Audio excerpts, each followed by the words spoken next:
Season's greetings from the Witch House. I am your host, Dr. Gallo.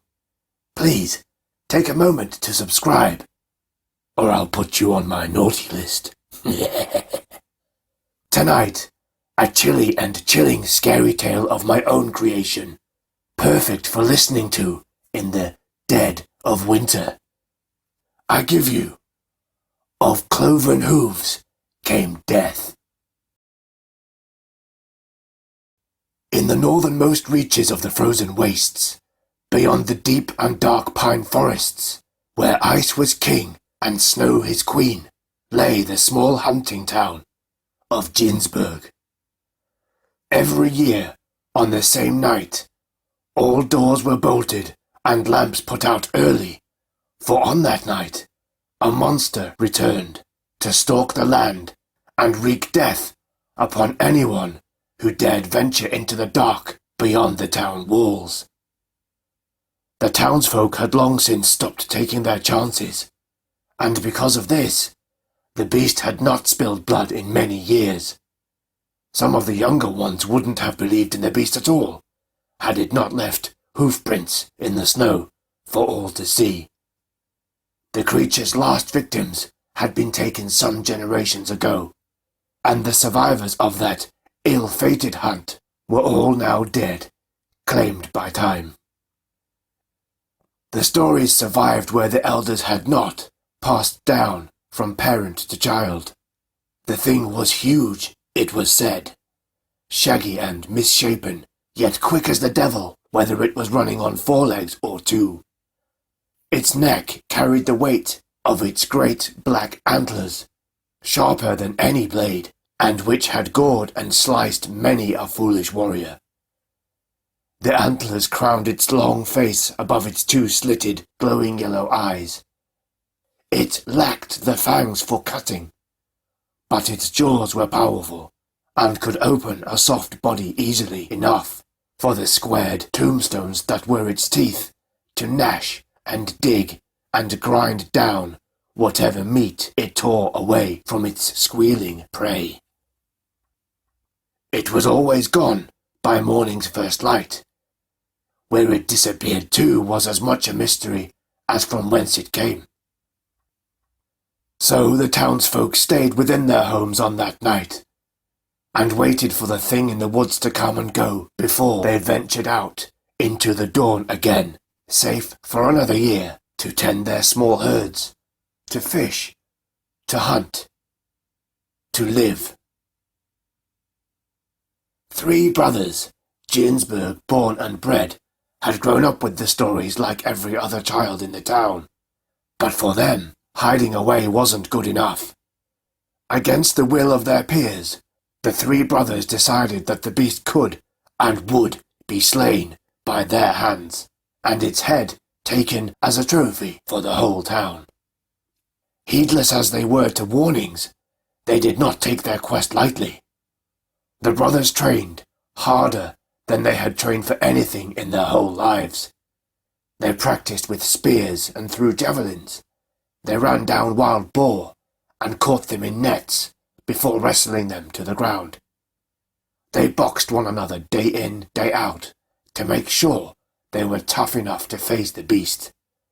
The days grew shorter, the temperature continued to drop, and the long night ahead drew ever closer until, finally, it was time. The village gates were opened at dusk, and the brothers made their way through, armed with their spears and nets, and not one caved to the urge to look back as the gates were closed behind them. They would not open again before morning. The 3 of them had been told as much, and expected nothing else. Visibility was poor, even with their lanterns. The snow was a flickering white wall around them while they were in the open, but when they reached the forest edge, the trees themselves were so thick, and it was so dark, that seeing much more than a few feet ahead was all but impossible. They pressed on, and eventually managed to find a clearing they thought suitably large in which to lure the beast and still allow them to move freely. One brother ventured off to set up a perimeter of bells attached to twine around the outside of the clearing that would serve as a warning when the thing came near. One brother sharpened their spears, while the other pulled out a hunk of raw fish and left it on the ground in the hope that the beast would smell it and be drawn toward the food. It was laden with a poison the brothers had surmised might give them an edge in any forthcoming battle. The two brothers in the clearing suddenly realized that they could no longer hear their brother's bells. They called out to the darkness as loudly as they dared, but he did not reply. Instead, a savage thing broke the silence, a guttural roar that shook them from their feet onto the ground and snow from the branches around them. As they frantically stood and tried to ready themselves, two yellow, circular lights blinked on from the tree line, and then it charged. They took up their spears as the massive beast thundered towards them, crashing through the low-hanging branches as it came into the clearing. They could just make out its growing shape as it approached, a hulking monster gaining on them with each passing second. Amidst its bellowing and the thumping of its hooves, they heard their brother's bells jingling in time with its gallops. The younger of the two couldn't stand it. Now that it was real, this vast, unimaginable nightmare bearing down on them, his will broke.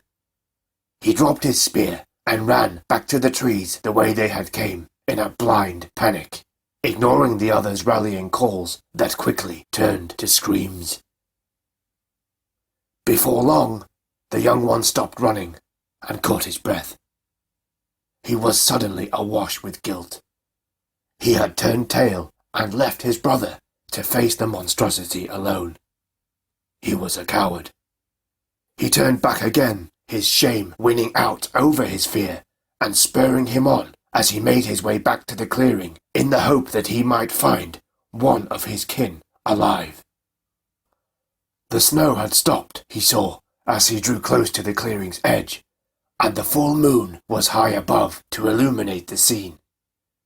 As he craned his neck around one of the trees, he wished for the darkness to return. His brothers were dead. One was gored on the thing's terrible antlers, and his lifeless limbs wobbled about as the creature fed, his warning bells tangled in them too, and jingling with each bite. The other brother, the one he had abandoned, lay before the creature on his back in the scarlet slush, as its maw rooted around in his open chest and tore strips of his insides away. The monster's size betrayed its legend. It was hunched in its feeding, but the last brother reckoned it would have stood as tall as 3 men standing on its hind legs. It was thick with powerful muscle, its neck strong enough to carry the black antlers and his brother's body with little effort. Its great yellow eyes suddenly rested upon him, and they looked at each other. It raised its head, and he saw its face was like that of a twisted forest animal, long of snout, with slitted nostrils. It was like a monstrous deer, a devil deer, and the blood of his brother dripped away from its mouth as its snout unstuck from its meal, and it rose to its full height before him. This thing reddened with his brother's heart, red-toothed, red-tongued, red-nosed, stood unmoving, the crimson that doused its hide steaming away into the night. With his brothers dead, the last one ran again, and this time did not stop until he made it all the way back to the town gates, where they found him in the morning, a frozen statue, cowering against the wood. The townsfolk resumed their yearly rituals of locking the gates and doors and blowing out their candles long before the witching hour, and nobody ever ventured out on that night again. Thereafter, even when the beast could not be seen beyond the trees, its path was heralded by the sound of its bells as they jingled all the way. Merry Christmas!